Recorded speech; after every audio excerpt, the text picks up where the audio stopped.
ហើយលោកគ្រូពេទ្យមិនអនុញ្ញាតឲ្យប្រកួតបាទឥឡូវនេះយើងទស្សនារូបភាពបង្ហាញជូនចាប់ពីទឹកទី1បាទចូលចាប់របស់កីឡាករបាទប្រេស៊ីលបាទ Ferreira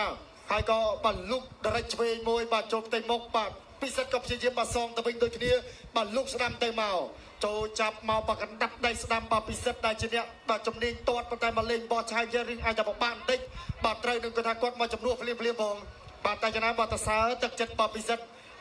បាទលុកដៃស្ដាំបាទរបស់ Ferreira បាទហើយក៏បាទស្ទុះចូលទៅបាទព្យាយាមយ៉ាងណាទៀតបាទលុកដៃស្ដាំរបស់បាទ Ferreira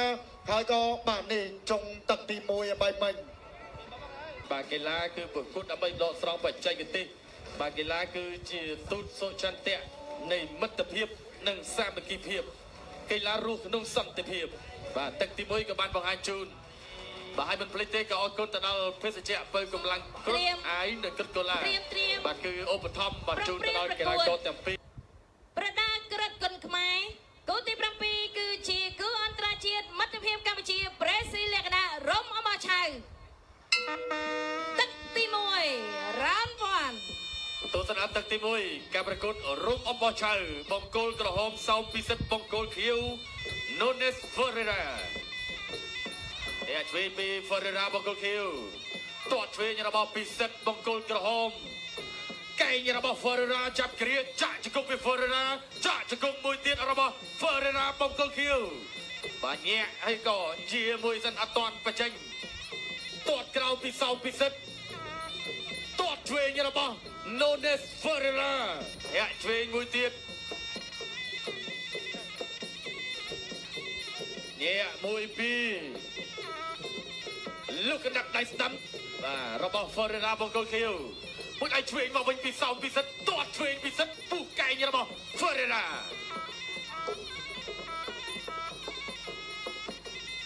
បាទទស្សនាជាបន្តអ្នកឆ្វេងរបស់ Ferreira ទាត់ឆ្វេងរបស់សោមពិសិដ្ឋទាត់ក្រៅពី Ferreira កែងរបស់ Ferreira អាយ៉ាទាត់ឆ្វេងរបស់សោមពិសិដ្ឋលោកកណ្ដាប់ដៃឆ្វេងស្ដាំរបស់ Ferreira អាយ៉ាចូលកណ្ដាប់ដៃឆ្វេងរបស់ Ferreira ចូលឆ្វេងរបស់ពិសិដ្ឋដូចគ្នាទាត់ឆ្វេងរបស់សោមពិសិដ្ឋញាក់មួយដៃស្ដាំរបស់ Ferreira ទាត់ឆ្វេងពិសិដ្ឋញាក់មួយដៃឆ្វេងណែចាក់ជង្គង់មួយទៀតរបស់ Ferreira ក៏កែងឆ្វេងរបស់ពិសិដ្ឋទាត់ឆ្វេងពិសិដ្ឋមួយដៃស្ដាំរបស់ Ferreira កែងរបស់ពិសិដ្ឋញាក់ណែអូបាទចេញមកកែងនេះគឺទងន់ណាស់ប្រចាំបាទអត់ស្រួលអាវុធគឺទងន់ដូចគ្នាដើរចូលធាក់ឆ្វេងរបស់ Ferreira បាទដេញតាមមួយដៃស្ដាំរបស់ Ferreira មួយដៃឆ្វេងរបស់សោមពិសិដ្ឋបាទសោមភ្លាមដូចគ្នាកែងរបស់ Ferreira ឆ្វេងមួយទៀតរបស់ Ferreira បង្គោលខៀវមកពីប្រេស៊ីលដើរចូលពិសិដ្ឋថយបន្តិចសិនទាត់ឆ្វេងពីពិសិដ្ឋកែងរបស់សោមពិសិដ្ឋ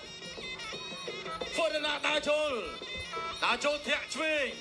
ហើយក៏ទាត់ឆ្វេងពិសិដ្ឋមួយដៃឆ្វេង Ferreira បត់កែងរបស់ពិសិដ្ឋបញ្ញាយទាត់ក្រោមអីយ៉ាប៉ះនឹងសង្វៀន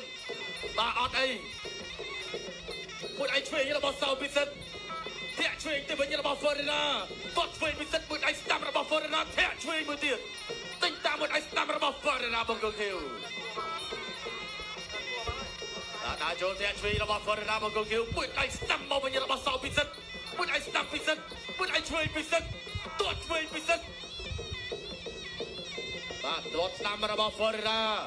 មួយដៃឆ្វេងកែងរបស់ពិសិដ្ឋអាយ៉ាយ៉ាងមិនចេះពិសិដ្ឋអូ1 2 3 4 5 6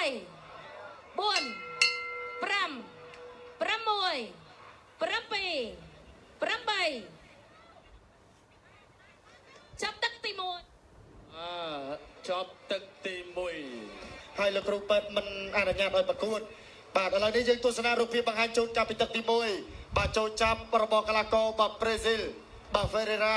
ហើយក៏បាទលុកដរិចឆ្វេងមួយបាទចូលផ្ទៃមុខបាទពិសិដ្ឋក៏ព្យាយាមបាទសងទៅវិញដូចគ្នាបាទលុកស្ដាំទៅមកចូលចាប់មកបាទកណ្ដាប់ដៃស្ដាំបាទពិសិដ្ឋដែលជាអ្នកបាទជំនាញទាត់ប៉ុន្តែមកលេងបោះឆាយរៀងអាចតែបបាក់បន្តិចបាទត្រូវនឹងគាត់ថាគាត់មកចំនួនភ្លាមផង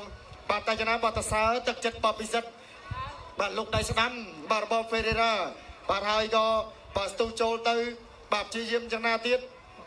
បាទលុកដៃស្ដាំរបស់បាទ Ferreira ហើយក៏បាទនេះចុងទឹកទី1ឲ្យបីមិញបាទអរគុណច្រើនបាទចំណា